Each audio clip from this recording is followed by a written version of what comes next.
All right. Welcome back. We are back for another episode and another previous video about creditors, what it is to be one and why you need to have the mindset of a creditor, but who really controls credit. Today, you're going to meet the players, the laws, the tools, and all of the true meaning that it is to be a creditor. All right. I'll see you guys on the other side.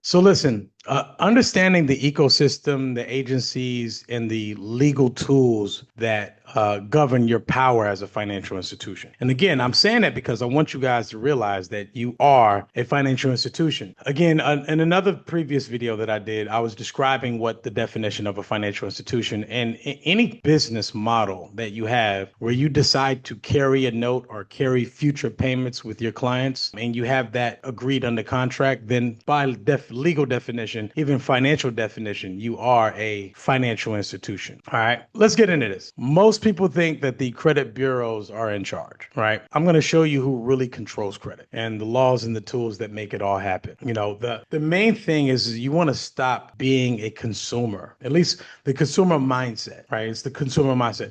It's not that you don't ever stop being a consumer. It's just that you stop the consumer mindset. Because the consumer mindset, what I mean is the mindset that you're buying something for your own personal or family use. Do you see how that stops? Do you see where the definition and the meaning and the application of that totally stops, right? When the banker, the mogul, the creditor, the business owner, the entrepreneur, the mindset of us all is to buy something with the purpose of cash flow or resell, right? It's not that you can't enjoy it. And everybody thinks about, well, if I get the car, then I can't enjoy it. Well, why can't you? Why can't you buy the car, enjoy it, and resell it? Right? That is the mindset, okay, that I want you guys to be inside of. So you want to stop being a consumer and start becoming a financial institution. And hopefully for some of you guys, this video is a bit more of your actual blueprint of how that happens. So the credit ecosystem, you're not so lost in the sauce when they start speaking this language. Let's talk about this entire ecosystem. Who are the players? Who are the actual players in the financial institution, creditor, debtor space? Well, number one, the creditors. So these are your financial institutions that issue credit via contracts, notes, obligations, leases,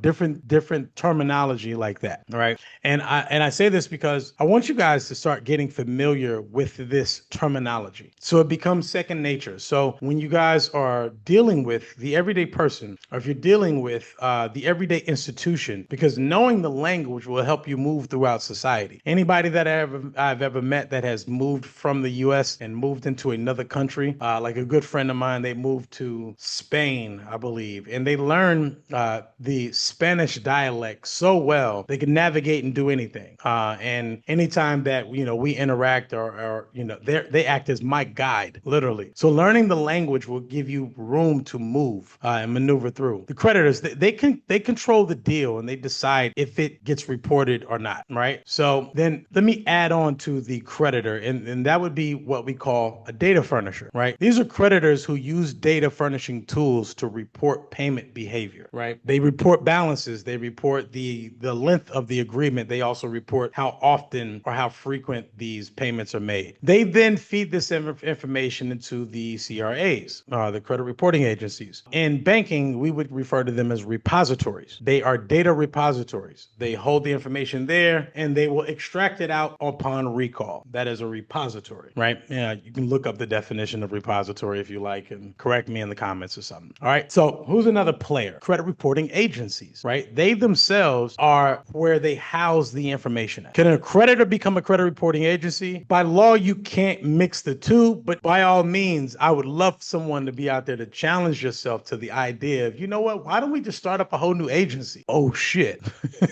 That's a fascinating idea. Let me know anybody out there that wants to start working on that project. I'm down. Okay. They're not the originators of the information. The creditors are the originators of the info. They data warehouse. They're like a data warehouse, right? So who are some of the consumer reporting agencies? Well, I mean, I think the obvious ones, right? Experian, Equifax, TransUnion. And on the commercial side, you have like Dun & Bradstreet, SBFE, Experian Business. There is no TransUnion version of it. I believe TransUnion, and correct me if I'm wrong, I believe they're either owned by Dun & Bradstreet or they own them or something like that. But I think they associated with Dun & Bradstreet, but they don't call themselves TransUnion Business, right? And there's a number of other ones that are out there. I'm just talking about this off the top of my head. So now, then let's talk about another player, if you will, but it's really about compliance infrastructure. What is the compliance infrastructure for data furnishing for yourself as a creditor? Well, you need to know what tools you're using, right? And at least first in the compliance structure. So let's discuss some of the tools. Metro 2 format, first and foremost. Now, why is that? So, and the main reason why is because the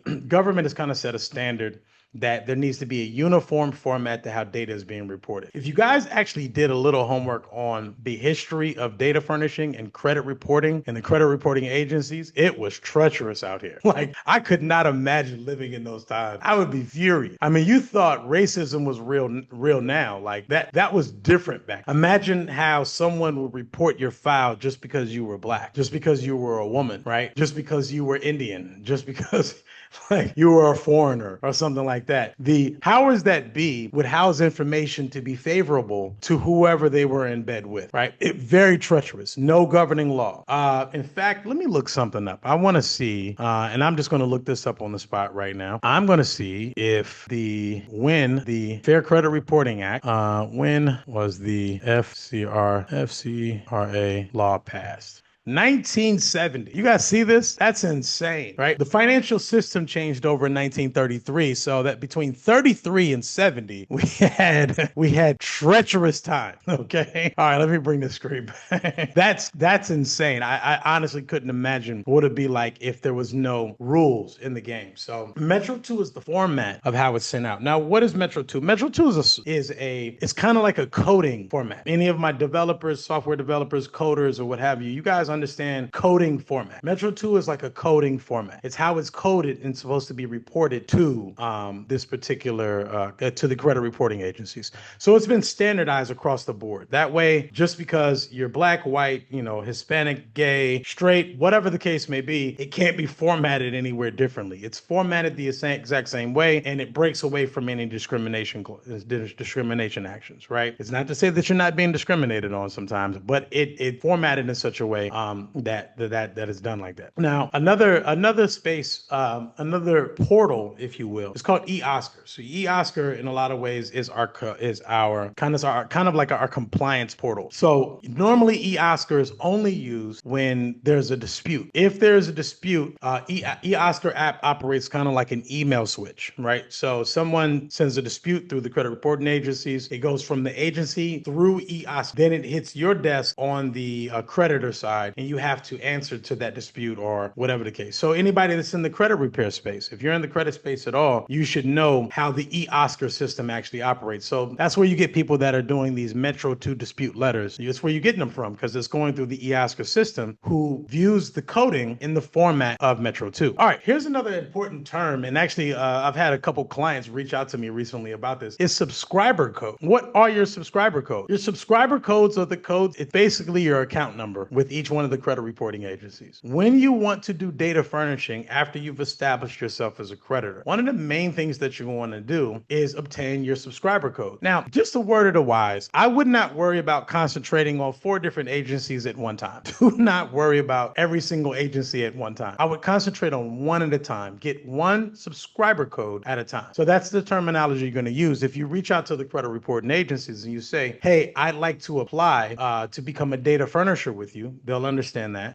And then what is the process to obtain my subscriber code, right? All right. Now, then, you have like credit managers platforms. So there's a bunch of different credit manager platforms that are out there. Now, let me also go back to this subscriber code thing. There are occasions where you do not need your subscriber code. All right. There are occasions you do not need them. And that depends on if you have a direct data furnishing scenario with the bureaus or with the credit reporting agencies, right? Or if it's say third-party reporting. So, and I'll get into that in a second. Actually, let me kind of move on because sometimes I'm a little long-winded. All right.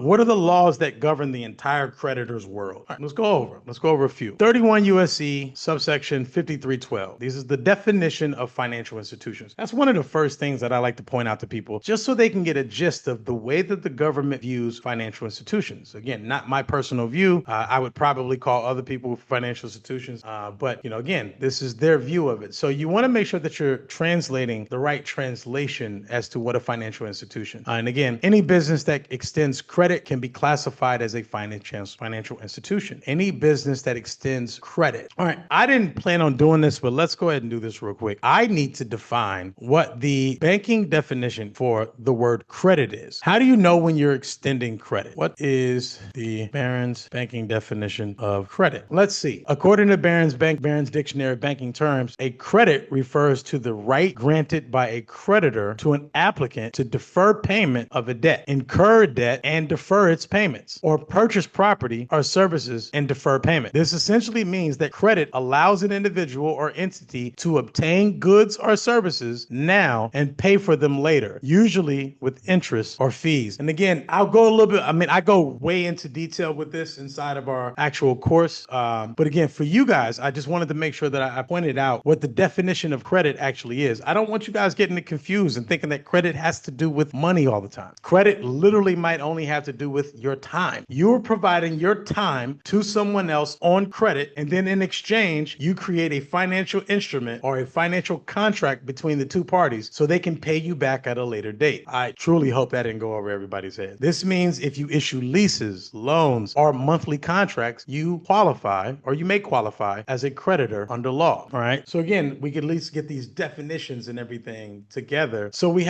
all have a unified perspective of what this actually is, right? This is not to jade anyone in the sovereign movement whatsoever. I mean, again, sovereignty is a very real thing. And I don't want to denounce anyone in that space, because I believe a lot of people are doing a lot of great work in that space when it comes to reminding people of their rights. And again, remember what the term creditor says: granting the right to someone with goods and services. So the real question that you have to ask yourself is, what is the value of the goods and services that you are granting the right to? You grant the right of your time and your efforts and your energy, your knowledge, and whatever the case. What's the monetary value that you could think of in your mind? I mean, using AI is amazing too. You can kind of find out where the market is with that, but you have to determine what that value actually looks like, right? And you're the only one who can do it. So if you feel like you're providing a very high ticket value, then determine what that price is and then structure the contract around that with your consumer, whoever is purchasing that from you or financing that with you. And then there you go. That's how you've created the agreement. And again, I believe more of us need to be aware of this, because there's a whole nother side of this of how to sell your entire portfolio. That's amazing. All right, so here's another law, the Fair Credit Reporting Act. All right, it outlines creditors' responsibilities in data furnishing. All right, it requires accuracy, timely dispute resolutions usually within 30 days. Sometimes it can go up to 45 depending on certain clear disclosures in consumer agreements. So again, having those disclosures are absolutely necessary in consumer agreements. And again, what I want to point out about the FCRA is that this is consumer related. So if you are a business data furnisher, then this law does not apply to you. This law is something that has to do with consumer credit reporting. Okay. So if you're a creditor to a consumer, then you have to be very mindful of the FCRA. If you're a creditor to a business, then obviously in that case, this doesn't apply so much. Another thing that is another consumer related law, Truth in Lending Act. It governs disclosures, APR terms, and consumer rights. Something that you guys definitely want to be mindful of for sure. And then even as I say this, I want you guys to be fully aware of the fact that this is not legal advice. I'm not giving you guys any sense of legal advice, nor am I giving you guys any type of financial advice. This is strictly educational. This is for informational purposes only. You obviously, can and should do your own homework, your own research, and come to your own conclusions. But this is what I have found that has worked out well for me in the application of such. The Truth in Lending Act, again, is a consumer law. And remember how we have itemized or defined a consumer. All right. The Gramm-Leach-Bailey Act, another consumer law, but it governs how financial institutions must safeguard consumer data. So one of the major things that you're going to have to do is have a way that you safeguard your data. When you are applying for your subscriber codes as a a data furnisher with the credit reporting agency, they are also paying attention to the Gramm-Leach-Bailey Act, the GLBA, right? They know this. Question is do you? And do you realize that you have to have a great way to safeguard people's data? Because we hear about huge data breaches and all that other stuff that happen. It's not cool when you have to answer to that, and then you have to shovel out hundreds of millions of dollars to the CFPB. You know what I mean? In the event that you've leaked out all your data, it's not a pretty thing. Another thing is the UCC, the Uniform Commercial Code. Specifically, what you're looking at in the UCC, and the Uniform Commercial Code is the Uniform Transaction Code. If you guys want to learn how to run a business, read the UCC. That thing will give you every governing aspect of transaction law, right? Like if you want to learn how to do a transaction properly, read the UCC. So speaking of which, Article 9, which is security interest, the UCC is how banks protect their lending positions. And now, so can you. So you know exactly where to go. Start reading Article 9. It is a difficult read, so you're going to have to go back and go back and go back and go back. And in all honesty, you know, some of the guys that are some of the people that I really pay attention to in the lawful space, I'll say, Brother Yusef L. I think he's fascinatingly intelligent. It's a brilliant man, and he has very simplistic ways to start breaking down things like the UCC, and his study lessons are just amazing. Go check out you Brother Yusef L. He's, man, top tier. The man's mind is just out of here. Now, so let's talk about some of the legal tools of the creditor, right? What are some of the tools that we're going to be using? Now let's go back to the UCC. There's an actual UCC office, not just a UCC law. So at the UCC office, you're going to utilize, at times, you might need to use a UCC 1, which is called a financing statement. So this is used to publicly record a security interest in a debtor's collateral. All right, let me slow that down. You are publicly letting people know, usually other creditors, you're letting them know that, hey, I have a security interest in this property or this intellectual property or this so forth, right? You have a security interest in it, often what we call a lien. You have a lien against that, and it shows usually priority lien. It doesn't have to be priority. It could be secondary, third, or whatever the case may be, but you're publicly recording this. And again, you'll start when you're reading the UCC 9, you'll start seeing why, UCC Article 9, you'll start seeing why you need to do things like this to be able to enforce everything. And it's funny, again, there's just a saying that all roads lead to the court. All roads lead to court. In conflict, because that's what court is, it's an arena for conflict, all right? All roads will lead to the court. So, you know, dot your I's, cross your T's, make sure you have all of the proper things in place. Make sure you keep amazing records, right? Gramm-Leach-Bailey Act, right? But also doing the proper civil procedural things like, filing a public record of your actual lien on things. So it makes your loan, lease, or note legally enforceable and visible to other creditors. That's the true objective of that. UCC 3, again, you would file this at the UCC office.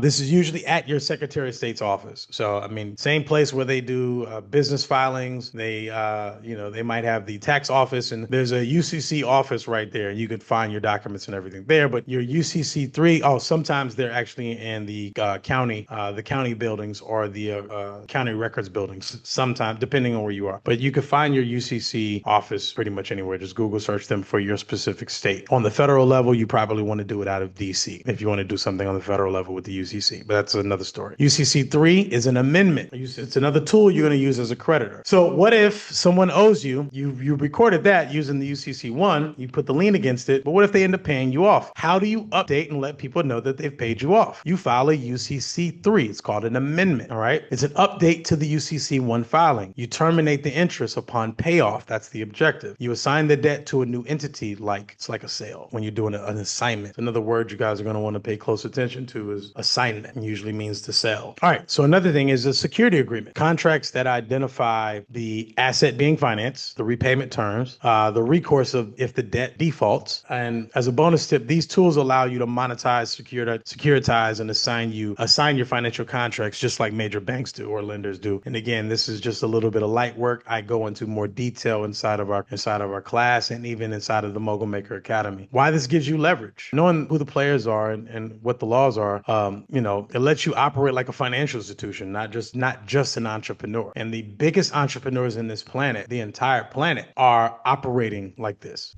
They're utilizing these tools via their companies, typically their corporations or their trusts. You have the power to report credit behavior to boost compliance, trust, and authority. Again, when you are a company that can say that, hey, we can also report this to your credit report, you get this air of superiority or authority. Yeah, you'll mess with them, they can improve or they can jack up your credit report. Like, I don't want to play with them, right? You can secure your financial instruments and turn them into backup bankable assets. So some of the things we're able to do. Because listen, most people chase credit. Moguls create credit. We structure it and we protect it. That's what moguls do, right? And that's what we're here for. We're here to help you guys not only understand the framework, but implementation, not just the information, but implementing the information. And again, I am not the guy to totally free you from the entire government system. I'm just the guy that will help you create the money to navigate in it. Okay. So this is just a glimpse into the world of a creditor. It's just a glimpse. This is just an idea of some of the things that is happening, right? If you're ready to learn how to issue financial instruments, secure them with UCCs and furnish credit data,